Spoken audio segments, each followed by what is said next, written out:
it's Mrs. Blankenbeckler, Mrs. B. Some of you guys have never seen me, and here I am, Mrs. B. I hope it's what you thought I looked like. Welcome to my YouTube video for Geometry 203B, Lesson 401 and 402. So here we go. I'm going to do some short videos today to kind of help you guys out with the lessons from Geometry 203B, which is the second semester, which we had loaded first semester. So make sure you're in the Geometry 203B course for these lessons. Okay, the first thing, and these are going to be really brief, so you need to go through the lesson yourself and then just use this kind of as a backup. Okay, the first thing is the term plane. You're going to have a plane. It's going to be written, kind of drawn, kind of like a piece of paper, and you're going to have some points on it. And I'll call that G, C, A, W for warriors. And there is our plane. And all these points are called coplanar points because they all are on the same plane. And I'm going to call this plane X. So that's plane X, and it's labeled with a capital letter.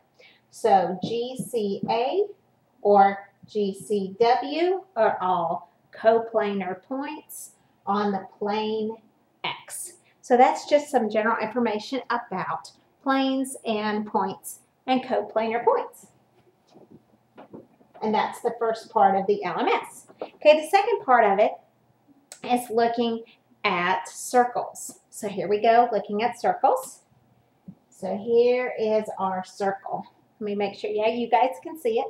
Okay, we have, of course, a center, and we always name our circle by the center. So I'm going to call this circle Q. And I'm going to put a point P up here, a point R down here, and a point S on the side. So we have points P, S, R, and the center is Q. So we call this circle Q because that's the name, the center of the circle. Now, the radius is just the distance from the center to the side. So I'm going to draw in 3 radii, okay? And we know that all of those are equidistant because by definition, a circle is a set of points equidistant from the center. So if you ever have to draw a circle, you can put a thumbtack right in the middle, pull a string out, and then draw your circle with the string stretched out. And that's how you can draw a circle. Okay, so you've got Q, P is a radius, Q, S is a radius, Q, R is a radius. So we have the radius, and we'll just give an example, Q, P, the line segment, and you use the little segment line, Q, S, and Q, R. Those are my 3 radius. Okay, now for diameter. Diameter is the distance all the way across the circle, which you guys should already know that. Diameter, in this case, is from P all the way through the center to R. So P, R is my radius. Okay? Now, the last part is a chord. Now, chord is different. A chord connects 2 points that are on the circle. So I'm going to draw a chord from P to S. That segment is a chord.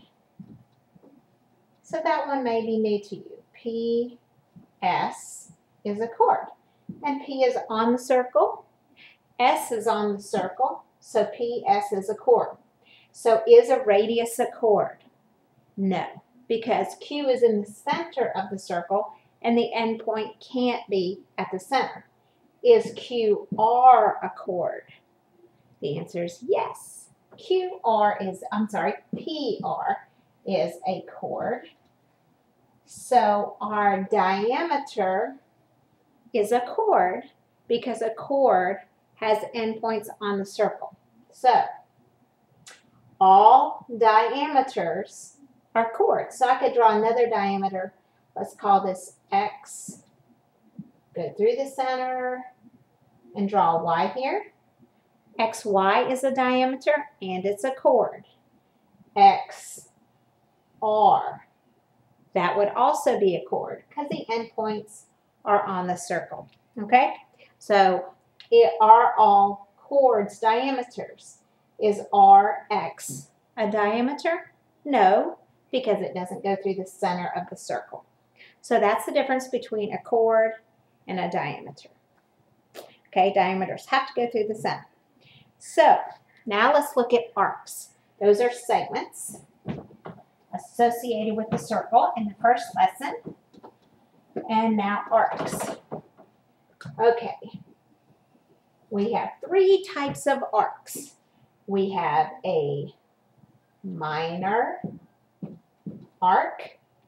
We have a semicircle. And then we have a major arc. Okay, these are the three types of arcs. Okay, so let's start with a semicircle. We all know what semi means. Semi means half. So what's half of a circle? Well, let's name this A, B, C. Okay, A, B, C is my semicircle. From A through B around to C is a semicircle. So I'm going to name that arc A, B, C with a little arc symbol over that. That's arc A, B, C. That's my semicircle. This other side could also be a semicircle, and I would name that A, D, C. And I have to name it with three letters because I have to tell which direction it's going. Is it going over the top or is it going under the bottom? Okay, so you name a semicircle with three letters. Now a minor arc. Minor arcs are less than or smaller than the 180 degrees on a semicircle. So a minor arc might be from A to B.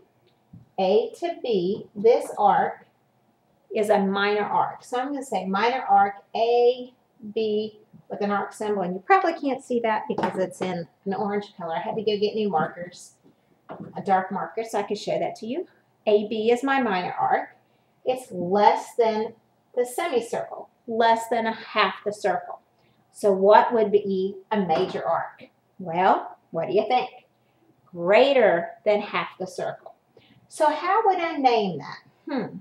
If I wanted to name the arc that started at A, went this direction, and stopped over here at B, I could name that two ways. I could name it arc A, D, B, or I could name it arc A, C, B.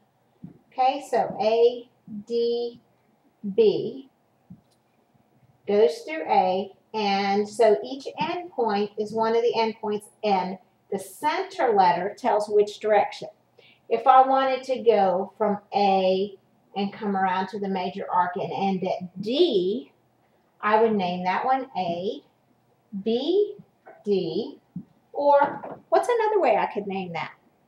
Instead of A, B, D, I could name that A, C, D, as long as my endpoints are the first and last letter. Or I could say D, C, A, or D, B, A. As long as I have more than half the circle, that's a major arc. And there we go. So that's minor arc and major arc. Now, and semicircle. Now let's briefly touch on angles. Okay, a couple angles in this first lesson. And there is a central angle, and there is